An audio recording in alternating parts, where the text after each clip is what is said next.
کتاب علم کے معزز دوستو، السلام علیکم۔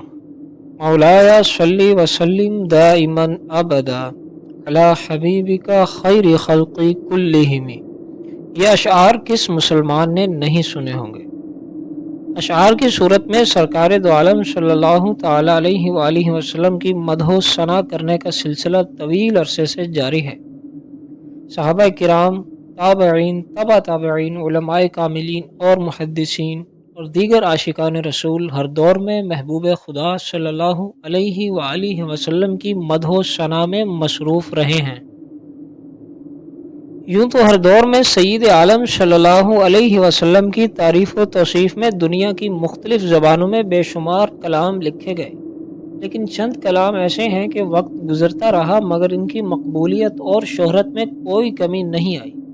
انہی میں سے ایک قصیدہ بردہ ہے جو سدا بہار اور تقریباً 750 سال سے مقبول خاص و عام ہے۔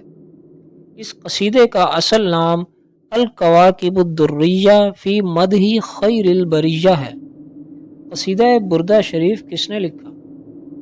اس مبارک قصیدے کو لکھنے کی سعادت حضرت سیدنا امام شرف الدین محمد بوصیری رحمۃ اللہ تعالی علیہ کو حاصل ہوئی۔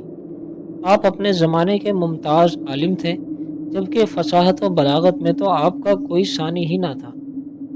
آپ کی ولادت سن 608 ہجری یا سن 1211 عیسوی مصر میں ہوئی اور آپ کی وفات 695 ہجری یا 1294 عیسوی اسکندریہ مصر میں ہوئی۔ آپ امام شافعی کے مزار کے قریب مقام فسطاط میں مدفون ہیں۔ قصیدہ بردہ شریف لکھنے کا سبب یہ بنا کہ امام بوصیری فرماتے ہیں، مجھ پر فالج کا حملہ ہوا اور میرے جسم کا نصف حصہ مفلوج ہونے کے باعث میں چلنے پھرنے سے عاجز ہو گیا۔ میں نے اس حالت میں سوچا کہ سرکار دو عالم صلی اللہ علیہ وآلہ وسلم کی تعریف میں ایک قصیدہ مرتب کروں اور اس کے وسیلے سے اللہ پاک سے شفا طلب کروں۔ چنانچہ میں نے ایک قصیدہ تیار کیا۔ جب میں سویا تو خواب میں مکی مدنی آقا کی زیارت ہوئی۔ میں نے پورا قصیدہ پڑھ کر سنا دیا۔ قصیدہ سن کر سرکار مدینہ صلی اللہ علیہ وآلہ وسلم نے میرے جسم پر اپنا مبارک ہاتھ پھیرا اور اپنی مبارک چادر مجھے پہنا دی۔ جب میں نیند سے بیدار ہوا تو میرے جسم کا فالج دور ہو چکا تھا۔ قصیدہ بردہ شریف کو بردہ بھی اسی چادر کی وجہ سے کہا جاتا ہے۔ شارح قصیدہ بردہ شریف علامہ سید عمر بن احمد فرماتے ہیں، امام بوصیری نے جب خواب میں رحمت عالم صلی اللہ علیہ وآلہ وسلم کو اپنا مرتب کردہ قصیدہ سنایا تو یہ مصرع سنا کر رک گئے، فَمَبْلَغُ الْعِلْمِ فِيهِ أَنَّهُ بَشَرٌ۔ ارشاد ہوا، آگے بڑھو۔ عرض کی، یا رسول اللہ، مجھے اس شعر کا دوسرا مصرع نہیں مل سکا۔ سرکار مدینہ صلی اللہ علیہ وسلم نے دوسرا مصرع سکھاتے ہوئے ارشاد فرمایا، اے امام کہو، وَأَنَّهُ خَيْرُ خَلْقِ اللَّهِ كُلِّهِمْ۔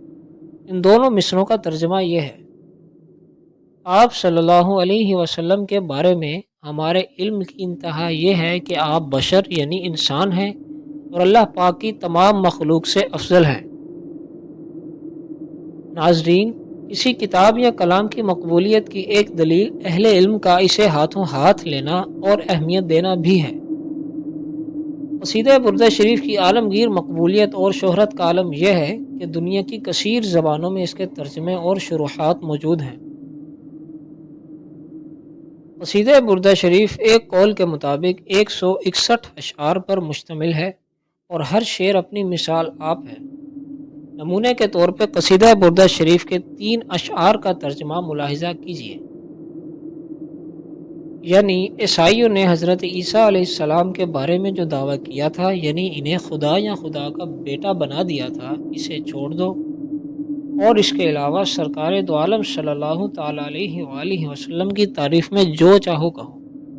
رسول اللہ صلی اللہ تعالی علیہ وآلہ وسلم کی مبارک ذات کی طرف جو شرف چاہو منسوب کرو اور آپ کی قدر و عظمت کو جس قدر چاہو بلند و بالا کہو، کیونکہ آپ کی فضیلت کی ایسی کوئی حد نہیں ہے جسے انسان بیان کر سکے۔ اللہ کریم سے دعا ہے کہ ہمیں ادب و احترام کے ساتھ قصیدہ بردہ شریف پڑھنے، سمجھنے اور اس کی برکتیں پانے کی توفیق عطا فرمائے، آمین۔ اگر آپ کو یہ ویڈیو اچھی لگی تو تو ویڈیو کو لائک اور چینل کو سبسکرائب ضرور کیجیے۔ ویڈیو دیکھنے کا بہت بہت شکریہ۔